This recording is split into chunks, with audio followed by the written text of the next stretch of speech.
Martino. L'opinion populaire. Cube Radio. Cube Radio. En direct à LCN. À LCN. Dans les studios de Cube Radio. Salut Richard. Salut Audrey. Écoute, l'ancien whip de la CAQ, Éric Lefebvre, qui est sorti de la CAQ, il a quitté le caucus de la CAQ, mais il veut se maintenir à son poste de député. Le gars, il a été élu sous la bannière caquiste. Les gens d'Arthabasca n'ont pas voté Éric Lefebvre pour ses beaux yeux. Ils ont voté Éric Lefebvre parce qu'il voulait porter la CAQ au pouvoir. Il était le candidat de la CAQ. On s'entend là-dessus. Ouais. C'est pour ça qu'il a été nommé député. Là, il n'est plus à la CAQ, mais il veut rester député, garder son salaire, garder son poste. Je m'excuse, mais ça, c'est vraiment se foutre du monde, là. Ce gars-là devrait démissionner et il y aura une élection partielle après ça. Les gens n'ont pas voté pour qu'il soit candidat indépendant. Ils ont voté pour qu'il soit candidat caquiste dans son comté. Je ne comprends pas pourquoi il s'accroche à son poste. Ça arrive trop souvent, ce genre d'affaires-là. Oui, la pression est lourde en ce sens, sauf Oui. que lui est clair. Il Oui, veut oui. rester à son poste, effectivement. Ben oui. Revenons sur ce sondage ensemble, sondage léger qui place évidemment le Parti québécois encore en tête des intentions de vote. Mais toi, tu voulais surtout parler de la question de l'immigration. Ce qu'on a remarqué dans le sondage, c'est que les gens seraient en faveur du rapatriement de l'ensemble des pouvoirs en immigration, mais ne veulent pas être questionnés sur la chose, donc pas de référendum. Oui, c'est ça. Alors, est-ce que vous voulez qu'on rapatrie tous les pouvoirs en immigration? 65 pour on veut. Et là, on leur demande, est-ce que vous voulez qu'on organise un référendum sectoriel sur la question? Comme ça, on va arriver avec un oui très fort. On va se pointer devant Ottawa. Et là, bon, on ne sait pas si ça va fonctionner, mais quand même, il va y avoir une pression auprès de Justin Trudeau avec un référendum. Non. On ne veut pas de référendum. Ils veulent tous les pouvoirs, mais ils ne veulent pas de référendum. Tu sais, oh mon Dieu, se déplacer, aller voter, ils ont la flemme, ça n'a pas de bon sens. Dire qu'il y a des gens sur la planète qui sont prêts à risquer leur vie pour avoir le droit de voter, pour pouvoir se prononcer sur des questions importantes. Alors, on demanderait aux électeurs d'aller voter. Non. Tu sais, sondage, répondre à un sondage. Mais ils répondraient oui s'il y en avait un.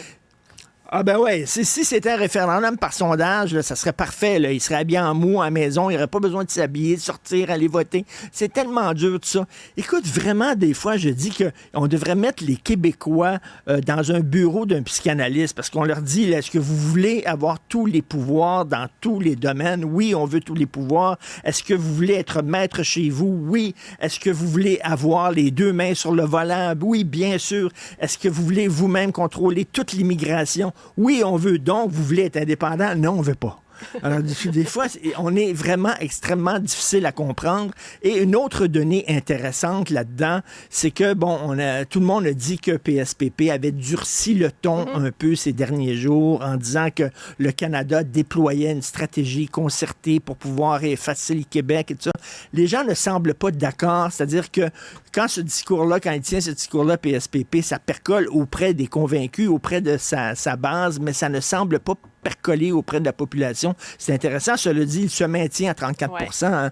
On dit qu'il plafonne, mais il ne peut pas grimper à chaque sondage non plus, puis aller tout le temps plus haut. C'est quand même une très bonne performance, mais je comprends pas. Les gens veulent plus de pouvoir, mais ils veulent pas aller voter parce qu'ils ont la flemme. Vraiment. Je sens que le prochain sujet va aussi te décourager, Pierre Poilievre, qui part en guerre pour qu'on garde les pailles en plastique. Oui, ça, c'est un combat qui doit être mené. Parce que moi, il est hors de question que je boive ma canette de 7-Up sans paille. Oh non! Puis donne-moi pas une paille. Donne-moi pas une paille en bambou, donne-moi pas une paille en carton, je veux une vraie paille en plastique parce que je suis conservateur. Écoute, là, celui qui est parti cette pétition-là, c'est un député conservateur, il s'appelle Corey Toucher, et lui, il est contre le fait qu'on interdise les pailles en plastique. Et non seulement ça, mais depuis lundi à Ottawa, il y a les représentants de 176 pays qui se réunissent justement pour savoir qu'est-ce qu'on fait avec tout le plastique. Il faut éliminer les déchets plastiques. Et lui, Puis il dit, M. Tusher, si le gouvernement se souciait vraiment des Canadiens et de la planète, il annulerait la réunion internationale radicale sur l'interdiction des plastiques. Écoute, Audrey, je vais t'avouer, je ne suis pas un très grand activiste et militant écolo. Hein. Je suis pas monsieur écolo.